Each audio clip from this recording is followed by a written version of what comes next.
은혜 받으실 하나님의 말씀은 시편 103편 8절에서 17절까지 말씀이 되시겠습니다. 야훼는 자비로우시며 은혜로우시며 노하기를 더디하시며 인자하심이 풍부하시도다. 항상 경책지 아니하시며 노를 영원히 품지 아니하시리로다.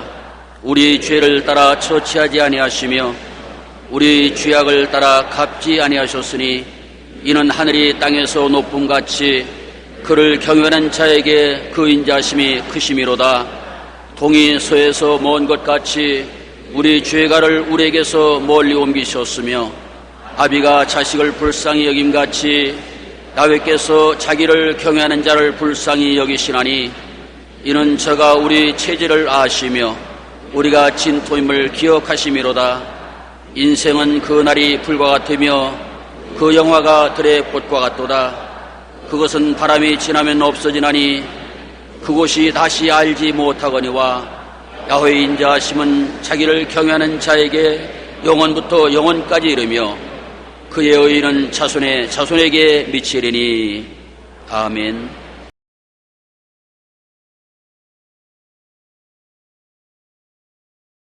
오늘 저는 여러분과 함께 하나님이 보시는 나라는 제목으로 말씀을 나누고자 합니다.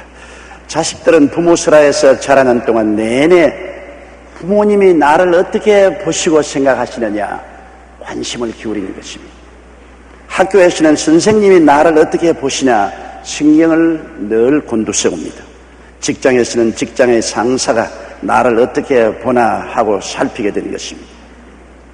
또 우리가 항상 사회생활을 하기 때문에 이웃과의 관계 속에서 다른 사람이 나를 무엇이라고 보며 말하고 있는가 관심을 기울이게 되는 것입니다. 그러나 그 모든 것 중에 하나님이 나를 어떻게 보시고 계실까, 그것이 우리 최선의 관심사가 되어야 될 것입니다. 첫째로 우리 모두 인생을 살아가면서 자기 자신을 볼 때 자기 자신에 대해서 실망한 경험이 한두 번 이상은 다 있을 것입니다. 저도 어느 날 저 자신에 대하여 대단히 낙심한 적이 있습니다. 하루는 갑자기 마귀의 무시무시한 참소가 내 마음속에 덮쳐왔습니다. 갑자기 마귀가 와서 저에게 참소를 했습니다. 야, 너는 정말 별 볼 일 없는 놈이다. 너는 학식도 많지 않냐고, 학력도 별 볼 일 없고, 사회적인 배경도 없고, 능력도 없고, 인격적으로도 고상하지 못하고, 하나님께 헌신과 충성도 부족한 너 같은 인생이 무슨 자격으로 주의 종이라고 날뛰느냐. 계속해서 마귀의 참수가 내 마음속에 들어오게 되면 그 다음에는 너는 인생 실패자다. 너 같은 놈은 정말 주의 종으로 존재할 수 없다. 그러한 것이 마음속을 확 눌렀습니다. 좌절하고 참담한 심정이 되어 하나님 앞에 앉아서, 하나님, 저는 버림받아야 마땅한 사람입니다. 나는 살아있을 필요가 없는 사람입니다. 그런 넋두리를 하고 있으니까 갑자기 하나님의 계시가 한 줄기 빛과 같이 마음속에 임하는 것을 체험했습니다. 그때 하나님께서 말씀하기를, 나는 너의 그 많은 약점을 보고 평가하지 않고 너 안에 있는 작은 장점을 보고 평가한다. 너가 많은 결점이 있음에도 불구하고 너의 마음속에 하나님을 사랑하는 마음이 있는 것을 보기 때문에 나는 너를 절대로 버리지 않는다. 깜짝 놀랐습니다. 마귀가 그렇게 비참하게 참소를 해서 내 스스로가 나를 볼 때도 완전히 비참하고 좌절하고 절망할 수밖에 없는 그런 처지에서 하나님의 음성이 들려올 때 신선한 바람이 불어듯이 영혼 속을 깨우쳐 주셨습니다. 내 많은 결점을 하나님이 알고 계심에도 불구하고 하나님은 결점을 보지 아니하시고 내 속에 장점을 보시고 계신다는 것입니다. 내 속에 무슨 장점이 있습니까? 하나님은 너 속에 하나님을 사랑하는 마음이 있는 것을 내가 보고 있다. 그러므로 나는 너를 사랑한다. 그 말씀을 듣고 제가 용기 100배 해서 하나님께 감사하고 사탄을 물리치고 새롭게 일어날 수 있는 힘과 용기를 얻은 경험이 있습니다. 예전에 저는 이런 간증을 읽어본 적이 있습니다. 의술이 뛰어나고 착한 마음을 가진 한 의사가 있었는데 한 번은 실수로 오진을 해서 환자가 죽고 말았습니다. 이 일로 인하여 깊은 상처를 입은 그는 날마다 탄식하며 나는 의사로서 실패자다. 나는 실패한 사람이다. 그렇게 스스로 좌절하고 낙심해버렸습니다. 그는 병원 문을 닫아버리고 술로 세월을 보내다가 끝내 병이 들어 입원을 하게 되었습니다. 그는 의사들뿐 아니라 가족들과도 이야기하지 않았는데 하루는 병원을 돌며 신망하는 목사님이 그를 찾아가 전도하다가 그의 사정 이야기를 듣고 이렇게 말했습니다. 선생님, 당신은 수많은 환자들을 치료해 주셨지요? 그러면 수많은 사람 중에 한 사람 오진한 것은 한 부분에서 실패한 것이지 당신 자신 전체가 실패한 사람은 아닙니다. 당신은 훌륭한 의사입니다. 예수님 앞에서 나와 용서받고 다시 의사로서 자부심과 자신감을 가지고 일어나십시오. 하나님께서는 당신을 훌륭한 의사로 바라보고 계십니다. 그러니 결코 낙심하지 마십시오. 그를 위해 기도해 주었습니다. 기도가 끝난 다음 그는 눈물을 흘리며 물었습니다. 목사님, 저는 정말 실패자가 아닙니까? 하나님 앞에서 저는 실패자가 아니란 말이지요. 목사님은 다시 한번 말씀했습니다. 그렇습니다. 당신은 한 환자에게 실패했지 당신 전 인생이 실패자는 아닙니다. 하나님은 당신의 실패를 보지 아니하시고 훌륭한 의사로서의 인품을 보십니다. 격려를 해 주었습니다. 그때부터 그는 사람들과 웃으며 대화하기 시작했고 자신감을 회복하여 다시 환자들을 돌볼 수 있었다고 합니다. 우리는 때로 좌절하여 비참한 심정을 갖기도 합니다. 그러나 그 좌절케 하는 일만을 생각하여 낙심하면 절대로 안 됩니다. 왜냐하면 하나님께서는 우리가 가진 장점들을 보고 우리를 평가해 주시기 때문인 것입니다. 하나님은 결코 여러분의 잘못한 점을 꼬집꼬집 캐어서 비평하지 않습니다. 여러분 많은 결점이 있음에도 불구하고 여러분 속에 장점이 있는 것을 택하시고 그를 보고 평가해 주시는 것입니다. 태산만한 돌멩이와 흙더미가 있습니다. 광산에 가면 이런 것을 흔히 볼 수 있지 않습니까? 그러나 광물을 캐는 사람은 그 흙더미나 돌멩이를 보고 평가하지 않고 그 많은 흙더미와 돌머리를 캐낸 그 가운데 있는 광석을 캐내어서 그곳에 있는 은이나 금이나 보석을 귀하게 여기시는 것입니다. 우리는 비록 흙더미가 많고 돌멩이가 많은 인생 같지만은 우리 속에 하나님은 보화를 발견하시는 것입니다. 그 적은 보화를 보고 평가하시고 우리를 사랑해 주시는 것입니다. 마귀는 우리의 장점을 짓밟아버리고 우리의 약점을 과대 포장하여 공격합니다. 요한계시록 12장 10절에 우리 형제들을 참수하던 자 곧 우리 하나님 앞에서 밤낮 참수하던 자라고 말했습니다. 마귀는 하루도 쉬지 않고 밤이나 낮이나 우리의 결점을 덜추어냅니다. 우리의 잘못을 덜추어내고 우리를 참수하고 우리를 낙심시키려고 하는 것입니다. 욥에게 마귀가 와서 뭐라고 했습니까? 하나님이 마귀를 보고 이 세상에서 이렇게 순전하고 정직하며 하나님을 경외하고 악에서 떠난 자를 보았느냐가 욥을 칭찬했어요. 하나님은 욥의 장점을 보았습니다. 욥에게 많은 약점이 있었습니다만 그를 하나님 제껴놓고 욥을 보시고 순전하고 정직하며 하나님을 경외하며 악에서 떠난 자가 없다고 말할 때 사탄은 고개를 설레설레 흔들면서 그렇지 않습니다. 하나님께서 욥이 하는 모든 소유물을 복주시기 때문에 욥이 하나님을 경외하지 않습니까? 다 이에 타산이 되기 때문에 하나님을 섬기는 겁니다. 욥의 재산을 빼앗아 보세요. 당장 돌아서서 욥이 하나님을 욕할 것입니다. 마귀는 어찌하는지 욥의 결점을 지적해서 하나님의 징계를 받게 하려고 애를 썼습니다. 이처럼 하나님이 보시는 것은 언제나 우리의 장점을 보시려고 하고 마귀는 우리의 결점을 보아서 우리를 낙심시키려고 합니다. 현대인들이 많이 시달리고 있는 질병 중 하나가 우울증인데 인류의 약 20%가 우울증으로 고통을 당하고 있답니다. 우울증은 자신에 대해 낙심하고 자기 자신을 무가치하고 무능력하게 느끼는 사람들이 앓게 되는 병입니다.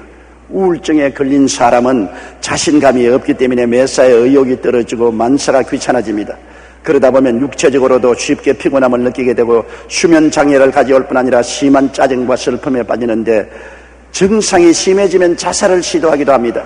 실제로 자살을 시도하는 사람의 52%가 우울증 환자였다는 연구 결과가 나왔습니다. 사탄은 어찌하든지 우리에게 우울증에 걸리게 하려고 하는 것입니다. 자기를 과소평가하고 죄악을 과대평가해서 좌절하고 낙심하고 자신감을 상실하도록 만들려고 하는 것입니다. 사람이 자신에 대해 낙심하여 우울증에 빠지게 되면 그때부터 절망적인 존재가 되어버려 자신의 삶을 폐허로 만들어버리게 되는 것입니다. 그러므로 스스로 자신의 모습을 잘못 바라보고 절망하지 말고 하나님께서 보시는 눈으로 항상 자기를 보아야 되는 것입니다. 마귀가 보는 눈으로 자신을 보아서는 결코 안 됩니다. 하나님은 여러분을 살리려고 하고 마귀는 여러분을 죽이려고 합니다. 성경에는 도적이 오는 것은 도적질하고 죽이고 멸망시키는 것뿐이요 인자가 온 것은 양으로 생명을 얻게 하되 더 풍성히 얻게 하려 왔다고 말씀한 것입니다. 마귀는 나쁜 마귀입니다. 하나님은 좋은 하나님인 것입니다. 마귀는 우리 나쁜 점을 들추어내서 우리를 짓밟으려고 하지만은 하나님은 우리의 좋은 점을 발견해서 우리를 격려하고 높여주려고 하시는 것입니다. 야훼는 야곱의 허물을 보시지 않으신다고 말했습니다. 불순종과 불신앙으로 얼룩진 이스라엘을 하나님은 모압 왕 발락 앞에서 이방 선지자 발람을 통하여 말씀하셨습니다. 이스라엘 백성이 광야를 지나오면서 얼마나 하나님을 슬프게 했습니까? 불순종, 불신앙, 반역으로 여러 번 하나님을 노하게 하셨습니다. 이스라엘이 가나안 땅 변경에 와서 모압을 침략하려고 할 때 모압 왕 발락이 너무나 겁이 났습니다.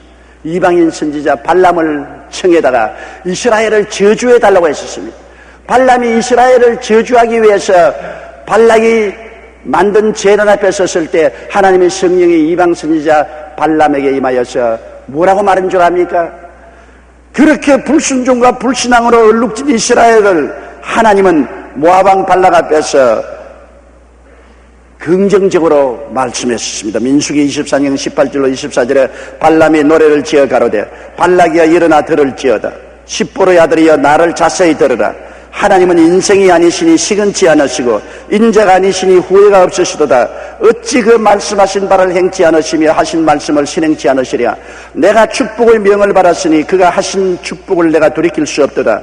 야훼는 야곱의 허물을 보지 아니하시며 이스라엘의 패역을 보지 아니하시는 도다라고 말하는 것입니다.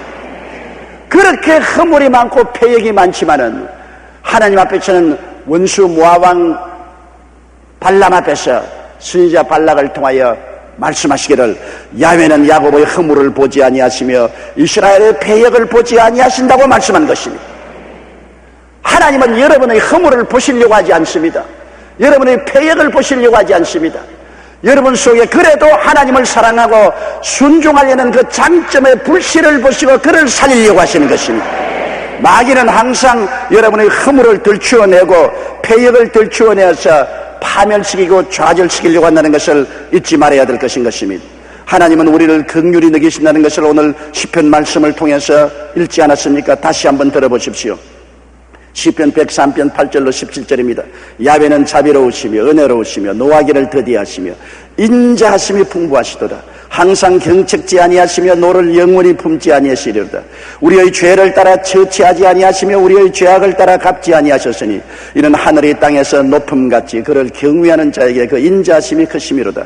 동이 서에서 먼 것 같이 우리 죄가를 우리에게서 멀리 옮기셨으며 아비가 자식을 불쌍히 여김같이 야훼께서 자기를 경외하는 자를 불쌍히 여기시나니 이는 제가 우리의 체질을 아시며 우리가 진토임을 기억하심이로다. 인생은 그날이 풀과 같으며 그 영화가 들의 꽃과 같도다. 그것은 바람이 지나면 없어지나니 그것을 다시 알지 못하거니와 야훼의 인자하심은 자기를 경외하는 자에게 영원부터 영원까지 이르며 그 의인은 자손의 자손에 미치리니라고 말씀하는 것입니다. 하나님이 우리에 대한 이 영광을 볼 때 우리는 감동하지 아니할 수 없습니다. 하나님은 우리를 자비와 긍휼의 눈으로 보신다는 것을 잊지 말게 되시기를 주의 이름으로 축원합니다. 마귀는 우리를 저주와 심판으로 보지만은 하나님은 우리를 긍휼과 자비로 보시는 하나님이신 것을 알고 하나님을 경외해야 될 것입니다. 둘째, 하나님은 우리를 사랑으로 보십니다. 하나님은 우리를 사랑으로 보시기 때문에 사랑은 항상 우리를 돌보아 주시는 것입니다. 내가 보잘것 없어도 나의 삶을 항상 돌보시는 하나님이라는 것을 알아야 되는 것입니다. 하나님이 어떻게 돌보십니까? 부모가 자식을 사랑하기 때문에 자식을 위해서 모든 것을 예비하시며 돌보지 않습니까? 성경에는 자식이 부모를 위해서 예비하는 것이 아니라 부모가 자식을 위해서 예비한다고 말하는 것입니다. 하나님께서는 성경에 아담을 위해서 천지와 만물을 예비하시고 상함도 해함도 없는 아름다운 에덴 동산을 예비하신 것을 알 수 있습니다. 아담을 지어놓고 너 인생은 너가 살아라, 이마에 땀을 흘리고 고생하며 살아라고 말씀하지 않으셨습니다. 아담을 지으시기 전에 하늘과 땅과 세계와 그 가운데 모든 것을 예비하시고 아름다운 에덴을 예비하셔서 아담이 평안하게 살 수 있도록 해주신 것이 하나님의 사랑이요 돌보심인 것입니다. 창세기 2장 8절에 야훼 하나님이 동방의 에덴의 동산을 창설하시고 그 지으신 사람을 거기 두셨다고 말한 것입니다. 사람들이 다 패역해서 하나님을 반역하고 사탄의 편이 되었을 때 하나님을 경외하는 노아와 그 8 식구를 위해서는 하나님께서 사랑으로 돌보셨습니다. 방주를 예비해 주셨습니다. 홍수가 와서 땅을 음습할 때 거기에서 피할 수 있도록 방주를 예비하신 것입니다. 히브리서 11장 7절에 믿음으로 노아는 아직 보지 못하는 일에 경고하심을 받아 경외하심으로 방주를 예비하여 그 집을 구원하였으니 이로 말미암아 세상을 정죄하고 믿음을 쫓는 의의 후사가 되었느니라. 큰 심판, 홍수의 심판이 지구를 몰아쳤을 때 많은 하나님을 반역하고 거역하고 마귀를 따라가는 사람들이 홍수 심판으로 멸망받았을 때 하나님을 경외하고 따르는 노아와 그 8 식구를 위해서는 그를 피할 수 있는 방주를 예비하신 것입니다. 이것은 극히 상징적인 의미를 가지고 있습니다. 장차 하나님이 이 세상을 불로 심판하실 때 하나님을 경외하는 자들을 위해서는 새 하늘과 새 땅과 새 예루살렘으로 예비해 주신 것입니다. 예수 믿는 사람이 환난을 통할 것이라고 하는 사람도 있지만은 여러분, 예수 믿는 사람이 환난을 통하지 않을 것은 노아가 홍수 속에 음몰되지 아니하시고 방주를 예비해 주신 것처럼 하나님은 세상을 심판하실 때 주의 백성들이 피할 것을 예비해 주신 것입니다. 주께서 호령과 천사장의 고함과 하나님의 나팔로 친히 하늘로 쫓아 강림하시리니 주 안에서 죽은 자들이 먼저 일어나고 살아남은 자들이 다 변화되어 공중에서 피난처를 얻게 되는 것입니다. 하나님은 예비하시는 하나님, 돌보시는 하나님인 것입니다. 야곱과 그 자손들을 위해서 애굽의 고센 땅을 예비하신 하나님, 창세기 45장 10절로 11절에 아버지의 아들들과 아버지의 손자들과 아버지의 양과 소와 모든 소유가 고센 땅에 있어서 나와 가깝게 하소서. 흉년이 아직 5해가 있으니 내가 거기서 아버지를 복양하리이다. 요셉을 먼저 애굽 땅에 보내어서 하나님은 그 아버지와 형제들을 복양하도록 예비해 놓으신 것입니다. 창세기 46장 3절로 4절에 애굽으로 내려가기를 두려워 말라. 내가 거기서 너로 큰 민족을 이루게 하리라. 내가 너와 함께 애굽으로 내려가겠고 정녕 너를 인도하여 다시 올라오게 할 것이라고 말씀한 것입니다. 큰 기근이 온 세계를 음습했을 때 하나님께서는 야곱과 그 자손들을 위해서 고센 땅을 예비해 놓으신 것입니다. 430년 동안 애굽에서 종살이했던 이스라엘 백성들을 위해서는 하나님이 다시 가나안 땅을 예비해 놓으시고 이스라엘을 모세를 통해서 인도해 내신 것입니다. 하나님은 사랑하시기 때문에 돌보시기 때문에 예비해 놓을 수밖에 없는 것입니다. 출애굽기 3장 8절에 내가 내려와서 그들을 애굽인의 손에서 건져내고 그들을 그 땅에서 인도하여 아름답고 광대한 땅, 젖과 꿀이 흐르는 땅, 곧 가나안 족속, 헷 족속, 아모리 족속, 브리스 족속, 히위 족속, 여부수 족속의 지방에 이르려 하노라. 출애굽기 23장 20절에 내가 사자를 내 앞에 보내어 길에서 너를 보호하여 너로 내가 예비한 곳에 이르게 하시리라. 사랑은 돌보고 예비하는 것입니다. 사랑한다고 하면서 돌보아 주지도 아니하고 예비하지 않는다면 그것은 입에 발린 사랑이요 실제적인 사랑이 아닌 것입니다. 우리 하나님은 세상을 이처럼 사랑했다고 했었습니다. 어떻게 해요? 세상 사람을 돌보시고 세상 사람을 구원하기 위해서 그 아들 예수 그리스도를 구주로 예비해 주신 것입니다. 구주 예수님을 예비하신 하나님은 얼마나 큰 사랑입니까? 마태복음 1장 23절에 보라 처녀가 잉태하여 아들을 낳을 것이요 그 이름은 임마누엘이라 하셨으니 이를 번역한즉 하나님이 우리와 함께 계시다 함이라고 말한 것입니다. 하나님이 세상을 이처럼 사랑하사 독생자를 주셨으니 이는 누구든지 저를 믿으면 멸망하지 않고 영생을 얻게 하리 함이라고 말씀하신 것입니다.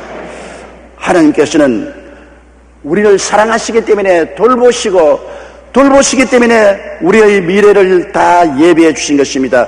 우리는 지금 이 세상에서 수고하고 고생하고 살지만은 우리 하나님은 우리를 위해서 천국을 예비해 놓고 계시는 것입니다. 눈물과 근심과 탄식과 이별하는 것이나 고가는 것이나 앓는 것이 없는 영광스러운 곳을 이미 예비해 놓으신 것입니다. 요한복음 14장 2절로 3절에 예수께서 말씀하시기를 내가 너희를 위하여 처소를 예비하러 가노니 가서 너희를 위하여 처소를 예비하면 내가 다시 와서 너희를 내게로 영접하여 나 있는 곳에 너희도 있게 하리라고 말씀하셨습니다. 마태복음 25장 34절에 내 아버지께 복받은 자들이여 나와 창세로부터 너희를 위하여 예비된 나라를 상속하라고 말씀한 것입니다. 하나님의 사랑은 우리의 과거와 현재와 미래를 돌보시고 우리의 삶을 위해서 예비해 놓으신 하나님이신 것입니다. 하나님이 과연 나 같은 사람도 생각할까요? 나 같은 사람을 위해서도 예비할까요? 제가 이 강단에서 오늘 가만히 앉아서 찬송 부를 때 여러분을 내려다보고 있었습니다. 여러분은 여의도 순복음교회 75만 성도 중에 숫자적으로 한 사람에 불과합니다. 그런데 갑자기 하나님께서 말씀하시고 너 가만히 보라. 얼굴이 다 다르지. 내 속으로 다 다릅니다. 보아라. 얼굴이 다 다르지. 다 특별한 개인이. 나는 그 한 사람 한 사람을 특별히 개인적으로 사랑한다. 한꺼번에 사랑하지 않는다. 얼굴이 다른 것처럼 나는 다 한 사람 한 사람 다른 사람으로서 내가 1대1로 내 자식으로 사랑한다. 그러므로 한 사람 한 사람을 귀하게 여겨라. 여의도 순복음교회 성도 75만이라고 말하지 말아라. 한 사람 한 사람이 다 내게는 1대1로 귀하고 사랑하는 내 자식들이기 때문에 한 사람 한 사람을 귀하게 여겨라. 굉장히 감동 있게 하나님 말씀을 마음속에 들었습니다. 그러므로 우리 한 사람 한 사람이 다 하나님께 개인적으로 귀중한 존재이기 때문에 한 사람 한 사람 개인적으로 사랑하고 돌보시고 예비하고 계신 것입니다. 고린도전서 2장 9절에 기록된 바 하나님이 자기를 사랑하는 자를 위해서 예비하신 모든 것을 눈으로 보지 못하고 귀로 듣지 못하고 사람의 마음으로도 생각지 못했다는 것 같으니라고 말한 것입니다. 눈으로 우리가 보지도 못하고 귀로 듣지도 못하고 감히 마음으로 생각지 못한 놀라운 일을 하나님은 우리 한 사람 한 사람을 위해서 예비해 놓았다는 것입니다. 그러므로 하나님은 우리를 사랑의 눈으로 보신다는 것을 알아야 됩니다. 조지 뮬러 목사님은 평생 하나님만 의지하면서 고아원을 운영했던 분입니다. 한 번은 기업가들이 뮬러 목사님께 찾아와서 3,000명의 고아를 먹이고 입히고 교육시키기에 얼마나 힘이 드십니까? 우리 기업가들이 매달 일정한 금액을 모아 드릴 테니 그것으로 고아원을 운영하십시오. 그렇게 말했습니다. 보통 사람 같으면 아이고 감사합니다. 하나님 복을 받으세요. 그 돈을 보내주시면 너무나 고맙겠습니다. 그렇게 할 거 아닙니까? 그러나 조지 뮬러 목사님은 성인은 고맙습니다만 그럴 필요가 없습니다. 제게는 저를 돌봐주신 크신 어른이 계십니다. 그렇게 말했습니다. 이 사람들이 놀라서 어떤 어른이시기에 그 많은 돈을 매달 주십니까? 하고 물으니까 뮬러 목사님은 내가 모시는 그 어른은 하늘과 땅과 세계와 그 가운데 모든 것을 지으신 하나님이십니다. 하나님께서 내가 부탁하고 기도하는 것마다 다 응답해 주십니다라고 말한 것입니다. 조지 뮬러 목사님의 기도실에는 야외 1에 하나님이 준비하신다는 글이 늘 붙어 있었다고 합니다. 그는 오직 예비하시는 하나님을 의지하고 그분에게만 기도하여 5만 번의 기도 응답을 받고 3,000명의 고아들을 먹이고 입히고 교육시켰습니다. 성경에는 하나님이 자기를 사랑하는 자들을 위하여 예비한 모든 것은 눈으로 보지 못하고 귀로 듣지 못하고 마음으로 생각지 못했다고 했습니다. 오직 우리가 하나님을 믿고 의지하면 하나님께서 예비한 것들을 베풀어 주시는 것입니다. 시마다 때마다 하나님은 당신을 사랑하는 자를 위해서 예비한 것을 우리에게 나타내 주시는 것입니다. 이 놀라운 하나님 아버지, 그분을 우리의 어른으로 모셨으니 우리가 이 세상에서 두려워하지 않을 수 있습니다. 하나님은 우리를 자비와 긍휼로 보시고 크게 사랑의 눈으로 바라보고 계신 것입니다. 그러므로 셋째로 이런 자비와 긍휼의 눈으로 보시고 사랑의 눈으로 보시는 하나님을 모신 우리는 어떻게 살아야 되겠습니까? 하나님은 우리의 자비의 하나님, 십자가 예수 그리스도를 통해서 항상 우리를 찾아오시는 하나님인 것을 알아야 되는 것입니다. 하나님을 그냥 하나님으로 생각하지 마십시오. 신약 시대에는 하나님은 예수 그리스도의 십자가를 통해서 찾아오신 하나님 것입니다. 십자가 통하지 않는 하나님은 하나님이 아닙니다. 제가 신학교 다닐 때 하나님의 사람이라는 어느 여선지자가 있다고 그래서 미국 상사한 사람과 함께 남산 밑에 찾아가니까 그 여선지자는 사람이 하는 말이, 자기는 하나님 아버지와 직접 통하기 때문에 예수 같은 것 필요 없다고 그러 말합니다. 나는 너무나 충격을 받았습니다. 왜냐하면 아들이 있는 자에게는 아버지가 있고 아들이 없는 자에게는 아버지도 없다고 말한 것입니다. 본래 하나님을 본 사람이 없으되 그 독생하신 예수님이 나타내셨다고 말한 것입니다. 예수님은 하나님의 영광의 광채시여 그 본체의 형상입니다. 그래서 예수님이 말씀하기를 나를 본 자는 아버지를 보았다고 말씀한 것입니다. 오늘날 하나님은 예수님을 통해서 나타나시는 하나님, 예수님을 통해서 찾아오신 하나님인 것입니다. 그러므로 하나님을 생각할 때는 언제나 십자가에 못 박여 몸을 찢고 피를 흘려주신 사랑과 자비의 하나님이라는 것을 잊지 말아야 되는 것입니다. 우리를 긍휼히 보시고 늘 우리가 무엇을 먹을까, 무엇을 입을까, 무엇을 마실까, 어떻게 살까를 돌보아 주시는 하나님이신 것입니다.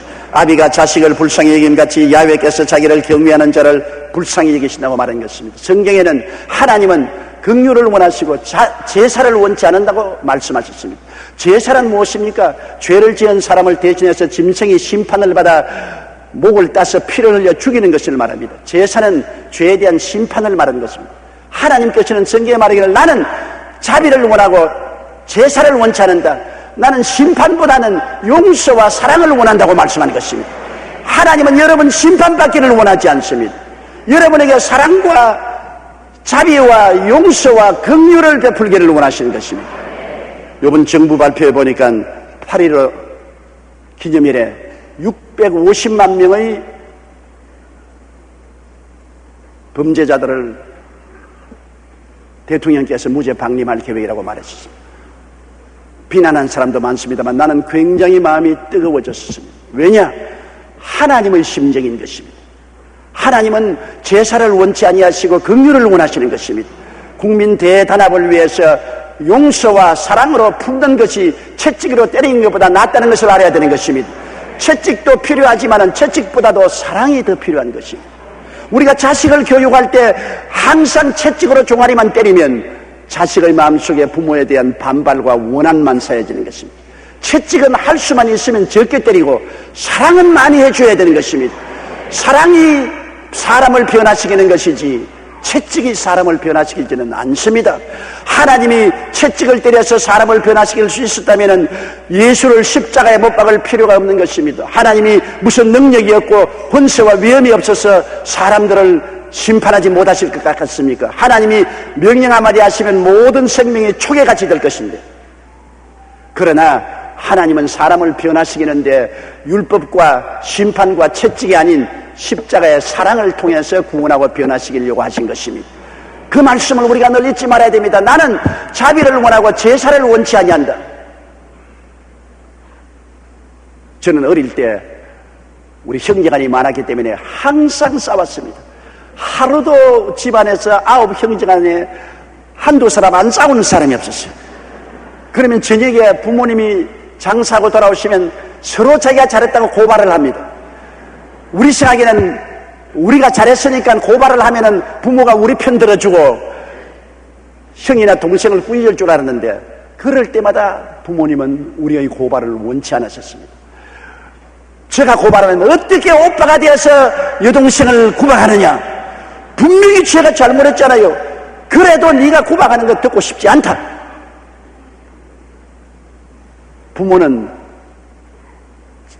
긍휼을 원하지 심판을 원하지 않았었습니다. 또 우리 동생이 나를 고발해도 부모님은 그것을 언짢게 여기셨습니다. 부모가 자식을 기르면 형제간에 서로 용서하고 사랑하기를 원하지 서로 고발하고 심판하기를 원하지 않습니다. 우리 하나님의 뜻도 그와 같은 것입니다. 욥기 14장 17절에 내 허물을 주머니에 봉하시고 내 죄악을 싸매시나이다. 내 죄를 주님께서는 주머니에 봉해버리고 안 보이게 만들고 죄악을 싸매버립니다. 어찌한지 덮어버리기를 원하시는 것입니다. 최후에는 예수 그리스도의 십자가의 보혈로 덮어버리고 마는 것입니다. 예수님이 보혈로 덮어서 씻어버리면 죄가 다시는 눈에 보이지 않게 되는 것입니다. 야고보서 5장 11절에 주는 가장 자비하시고 긍휼히 여기시는 자시라고 말씀하고 계신 것입니다. 그러므로 하나님은 자비의 하나님, 긍휼을 원하시고 제사를 원치 않는 하나님이라는 것을 알고 우리도 우리의 이웃을 대할 때 하나님의 뜻을 쫓아 긍휼을 베풀고 제사를 요구하지 말게 되시기를 주의 이름으로 축원합니다. 그리고 이렇게 긍휼을 베푸시고 사랑으로 우리를 보시는 하나님 앞에 의심치 말고 하나님을 믿어야 되는 것입니다. 자꾸 하나님을 반은 믿고 반은 안 믿고 의심하고 불안에 뜨는 사람이 많습니다. 히브리서 11장 6절에 믿음이 없이는 기쁘시게 못하는 하나님께 나아가는 자는 반드시 그가 계신 것과 또한 그가 자기를 찾는 자들에게 상 주시는 이심을 믿어야 할지니라. 벌 주시는 이심을 믿으라는 말은 안 합니다. 상 주시는 이심을 믿어야 할지니라. 하나님은 어떠한 명분으로든지 상을 주시고 싶어 하는 것입니다. 벌을 주시기를 원치 않습니다.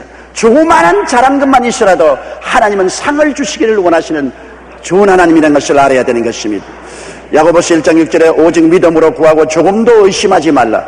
의심하는 자는 마치 바람에 밀려 요동하는 바다 물결 같다고 하는 것입니다. 히브리서 10장 38절에 오직 나의 의인은 믿음으로 말미암아 살리라. 또한 뒤로 물러가면 내 마음이 저를 기뻐하지 아니하랴. 하나님이 세상을 이처럼 사랑하사 독생자까지 주셨는데 그 아들을 아끼지 않고 우리에게 주시니까 그 아들과 함께 무엇을 선물로 주지 않겠습니까? 사랑이 믿음을 가져옵니다. 미워할 때는 믿을 수가 없어요. 그러나 사랑하면 믿어야 되지 않습니까? 하나님의 사랑이 이처럼 나타나셨으니 그 아들 예수 그리스도 십자가를 바라보고 우리는 하나님을 믿어야 되는 것입니다. 눈에는 아무 증거 안 보이고 귀에는 아무 소리 안 들려도 하나님을 믿어야 되는 것입니다. 내 환경이 어렵고 고통스러워도 하나님을 사랑하는 자 곧 그 뜻대로 부르심을 입은 자들에게는 모든 것이 합동하여 선을 이룬다는 것을 믿어야 되는 것입니다. 하나님은 믿는 자를 사랑하시고 내 믿은 대로 될지어다고 말씀하는 것입니다. 할 수 있거든이 무슨 말이냐? 믿는 자에게는 능치 못하심이 없나니라고 말씀하시고 계신 것입니다. 믿지 않고 환경만 바라보면 낙심하게 되는 것입니다. 하루는 마귀가 자신의 작전용 도구를 경매에 붙인다고 광고를 냈습니다. 이 광고를 보고 마귀의 무기들을 보기 위해 구매자들이 모여들었습니다. 경매품은 죄짓게 하는 데 사용될 무기인데 탐욕을 품게 하는 데 사용될 무기 등으로 분류되어 잘 진열되어 있었습니다. 그런데 그 중에 비매품이라고 표시된 도구가 있어 구매자의 눈을 끌었습니다. 마귀는 이 비매품에 대해서 이렇게 설명했다고 합니다. 다른 도구는 다 팔 수 있지만 이것만은 팔지 않습니다. 이것은 우리의 가장 강력하고 비밀스러운 무기이기 때문입니다. 이 무기의 이름은 낙담인데 이 낙담을 가지고 사람의 마음을 뚫고 들어가기만 하면 인격과 생활을 마음대로 파괴할 수 있습니다. 그렇습니다. 불신앙이 가져다 오는 낙심은 마귀가 가장 즐겨 쓰는 도구인 것입니다. 마귀는 우리의 약점을 과대 포장하여 비난하고 공격함으로 우리를 낙심케 합니다. 누구에게나 약점은 있게 마련입니다. 그러나 하나님은 항상 우리의 약점이 아닌 장점을 보고 우리를 세워주기를 원하시고 계신 것입니다. 낙심하지 말아야 되는 것입니다. 뒤로 물러가면 내 마음이 기뻐하지 않는다고 주님께서 말씀하신 것입니다. 그러므로 항상 우리는 깨어져 주님께 순종하십시다. 하나님은 순종하는 자를 사랑하십니다. 하루는 제가 하나님 앞에 엎드려서 기도하고 있는데 하나님께서 갑자기 말씀을 하셔요. 성령으로 마음속에서. 야, 너 나 속상하게 하지 마라. 나는 많은 일에 너 때문에 속이 많이 상한다. 깜짝 놀랐습니다. 나는 하나님 속상한 줄 몰랐어요. 우리 부모들은 자식을 기를 때 속상할 때 많지 않아요. 자식이 반드시 미운 것은 아닌데 부모의 뜻대로 살지 못하면 부모가 속상하지 않아요. 우리 어머님은 9자녀를 기르기 때문에 항상 입에 달린 말씀을 하시는 것을 제가 어릴 때 들어서 늘 기억납니다. 아이고 속상해 죽겠다. 내가 속상해 죽겠다. 그래서 난 늘 속으로 생각하기를 속이 뭐가 상하냐. 어머니가 속이 상하냐 그러는데 나는 상한 걸 보지도 못했는데 뭐 속이 상하냐. 그러나 제가 자식을 길러보니까 나는 9을 기르지 않고 셋만 길러도 속이 얼마나 상한지 말도 못해. 그렇다고 해서 꼭 꼬집어서 내가 징계를 내릴 정도는 아니지만은 좀 더 잘해줬으면 좋겠다. 좀 더 낫게 해줬으면 좋겠다. 그게 속상합니다. 근데 제가 기도하는데 하나님께서 야, 나 너 때문에 속상한다. 하나님도 속이 상해요. 그러니까 나라고 속 안 상할 줄 아느냐. 야, 깨달았습니다. 여러분, 우리가 하나님을 섬기고 살면은 우리 하나님은 자비하고 긍휼하고 사랑으로 우리를 대해주는데 이런 하나님을 속상하게 하지 말아야 되는 것입니다. 하나님이 우리를 자비롭게 생각하시고 사랑으로 안 보아주시면 속상할 필요 없지요. 여러분이 길을 걸어가는데 나머지 자식이 헐에 뒹굴고 흙더미에 온몸을 더럽히더라도 그거 보고 속상합니까? 나무 자식 보고 속상하지 않아요. 그러나 내 자식이 흙탕물에 뒹굴고 온 전신이 흙물에 꽉 묻어 있으면 속상합니까? 속 안 상합니까? 속상하지요. 그건 왜냐? 내가 내 자식을 사랑하고 긍휼히 보고 있기 때문인 것입니다. 하나님께서 여러분을 사랑하시고 긍휼히 여기시기 때문에 여러분이 하나님께 불순종하고 하나님을 잘 따르지 않으면 하나님 속상해 하십니다. 반드시 큰 죄를 지었기 때문에 그런 것은 아닙니다. 하나님이 좀 더 나은 사람이 되었으면 좋겠다고 기대하는데 기대에 못 미치면 하나님 속상한 것입니다. 로마서 6장 16절에 너희 자신을 종으로 들여 누구에게 순종하든지 그 순종함을 받는 자의 종이 되는 줄을 너희가 알지 못하느냐. 세상을 따라 나가면 세상 종이 되고 돈을 따라가면 돈의 종이 되고 마약을 따라가면 마약의 종이 됩니다. 우린 주님을 따라가야 되는 것입니다. 하나님을 기쁘시게 해야 되는 것입니다. 갈라디아서 5장 1절에 그리스도께서 우리로 자유케 하려고 자유를 주셨으니 그러므로 굳세게 서서 다시는 종의 멍에를 매지 마라. 세상 종의 멍에는 다 벗어버리고 그리스도의 사랑의 멍에 밑에 들어가는 여러분 되시기를 바랍니다. 말잔 듣는 것 주님 정말 좋았어요. 순종이 제사보다 낫고 듣는 것이 수양의 기름보다 낫다고 말하는 거죠. 말 잘 들어야 돼요. 우리 자녀들도 부모 말 잘 들으면 부모가 얼마나 이뻐하십니까? 불순종하면 부모의 마음에 고통을 가져오지 않습니까? 하나님의 말씀에 우리가 순종을 잘해야 되고 하나님을 기뻐하며 감사하며 살아야 되는 것입니다. 모든 동물 중에 사람이 제일 좋아하는 동물이 뭡니까? 개입니다. 개는 좋은 평가를 받지 못하고 있어요. 나쁜 사람 보면 개 같은 놈이라고 말하고 잘못하면 개 같은 짓 한다고. 실제는 개가 그렇게 나쁘지 않은데 자꾸 왜 사람들이 개를 그렇게 악평을 하는지 모르겠어요. 개만침 주인을 좋아하는 사람이 없습니다. 그저 주인이 하루 12번 들어와도 12번 다 이렇게 주인이 훌륭한 사람이어도 좋아하고 주인이 도둑놈이라도 좋아하는 것입니다. 개만침 사람을 좋아하는 동물이 없습니다. 그렇기 때문에 내내 사람들은 개를 애완동물로 키우는 것입니다. 고양이같이 차고 냉정해서 야옹 하고서 못 본 체 합니다. 조금만 자기 귀에 거슬리면 싹 핥히죠. 돼지가 주인을 좋아합니까? 닭이 주인을 좋아합니까? 개는 사람을 좋아하기 때문에 사람은 개를 기뻐하고 개를 애완동물로 키우지 않습니다.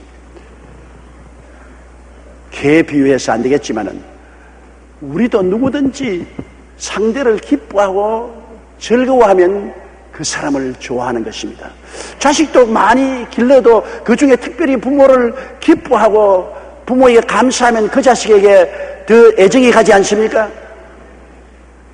제자를 길러도 제자가 선생님을 더 기뻐하고 감사하면 그 제자에게 더 애정이 가는 것은 어찌할 도리가 없는 것입니다. 하나님도 마찬가지입니다. 하나님을 감사하고 하나님을 기뻐하면 하나님이 그를 더 사랑하게 되는 것입니다.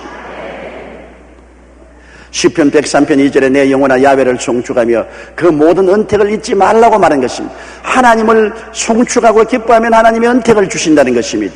느헤미야서 8장 10절에 야훼를 기뻐하는 것이 너희 힘이라고 말한 것입니다. 시편 91편 14절에 저가 나를 사랑한 적 내가 저를 건지리라. 저가 내 이름을 안 적 내가 저를 높이라고 말한 것입니다. 우리가 인생을 살면서 우리를 긍휼히 보시고 우리를 사랑하시는 하나님이시기 때문에 하나님을 기뻐하고 감사하면은 하나님이 이 놀라운 일을 하시는 것입니다. 제가 나를 사랑한 적 내가 저를 건지리라. 제가 나를 이름을 안 적 내가 저를 높이려 하시는데, 여러분, 우리 한국의 희망이 바로 여기에 있는 것입니다. 우리는 끊임없이 북한의 공격의 위협에 떨고 있습니다. 미국과 중국과 소련과 일본 4대 강국에 둘러싸여 있는 우리는 북한의 위협과 공격에 우리는 늘 노출되어 있습니다. 그러나 우리가 하나 알 것은 우리 대한민국에 하나님을 사랑하는 백성들이 1200만이 있습니다. 하나님을 사랑하는 백성 1200만이 있으니 성경에 하나님이 제가 나를 사랑한 적 내가 저를 건지리라고 말씀한 거죠. 하나님의 손길로 건지시면 사람이 막지 못합니다. 육자회담이 우리를 건져주는 것은 아닙니다. 우리가 어떻게 북한을 달리기 위해서 전기를 보내주고 쌀을 보내주고 비료를 보내주고 그런 것이 우리 한국을 건지지는 않습니다. 그거는 우리가 북한이 우리 동포이기 때문에 사랑을 베푸는 것입니다. 우리를 건져줄 자는 하나님인 것입니다. 하나님이 문을 열면 닫을 자가 없고 닫으면 열 자가 없는 것입니다. 하나님께서 제가 나를 사랑한 적 내가 저를 건지라고 했으므로 우리 국민이 더 많이 하나님을 믿고 사랑하면 이것이 우리에게 안전보장이 되어주는 것입니다. 그리고 하나님의 이름을 아면 하나님이 높여주시다 했는데, 여러분, 우리가 이 극동아시아에서 하나님을 알고 섬기면 하나님이 우리를 높여주는 것입니다. 중국보다도 일본보다도 소련보다도 그 다 여러 나라보다도 하나님이 우리를 높여주실 것입니다. 높이는 것이 동이나 서이나 남에서 오지 않고 하나님께로부터 오는 것입니다. 그러므로 우리가 하나님을 섬긴다는 것이 얼마나 중요합니까? 개인적으로, 가정적으로, 국가적으로 하나님을 사랑하고 기뻐하고 감사를 드린다는 것은 우리의 삶과 직결된 것입니다. 제가 나를 사랑한 적 내가 저를 건지리라. 제가 내 이름을 안 적 내가 저를 높여주겠다고 말씀합니다. 역사적으로 이것이 사실로 증명된 것을 우리는 잘 알고 있는 것입니다. 이러므로 우리는 항상 하나님을 기뻐하며 감사하며 살게 되시기를 주의 이름으로 축원합니다. 노르웨이 속담에 감사하는 마음에는 사탄이 씨를 뿌릴 수 없다는 말이 있습니다. 전에 내려오는 이야기에 의하면 이 속담은 이렇게 시작되었다고 합니다. 한 번은 사탄이 지구에 내려와서 노르웨이에 창고를 하나 지었습니다. 그 창고에는 사탄이 즐겨 뿌리는 각종 씨앗들이 가득했습니다. 사탄은 이 창고에서 미움의 씨, 슬픔의 씨, 불평의 씨, 원망의 씨 등을 꺼내 이 마을 저 마을에 가서 뿌렸습니다. 그런데 어느 마을이든지 마귀가 씨앗을 뿌리면 삭이 잘나고 번성하여 온 마을이 지옥처럼 변해버리는 것입니다. 그런데 이상하게도 한 마을에서만은 아무리 씨앗을 뿌려도 삭이 나질 않습니다. 어쩌다 삭이 나도 곧 썩어버리고 죽어버렸습니다. 이 마을은 바로 기쁨의 마을이었습니다. 이 마을에 사는 사람들은 어떤 절망적인 상황에서도 기쁨 가운데 감사했기 때문에 사탄의 씨앗들이 삭틀 수가 없었다는 것입니다. 그래서 노르웨이에 감사하는 마음에는 사탄이 씨를 뿌릴 수 없다는 속담이 생기게 되었다고 말하는 것입니다. 그렇습니다. 오직 하나님을 기뻐하며 감사할 때 우리는 마귀의 공격으로부터 자유로울 수가 있는 것입니다. 마귀가 아무리 미움, 분노, 시기, 질투, 슬픔, 좌절의 씨앗을 뿌리더라도 하나님께 감사하고 기뻐하는 사람의 마음속에는 그 씨가 다 말라버리고 마는 것입니다.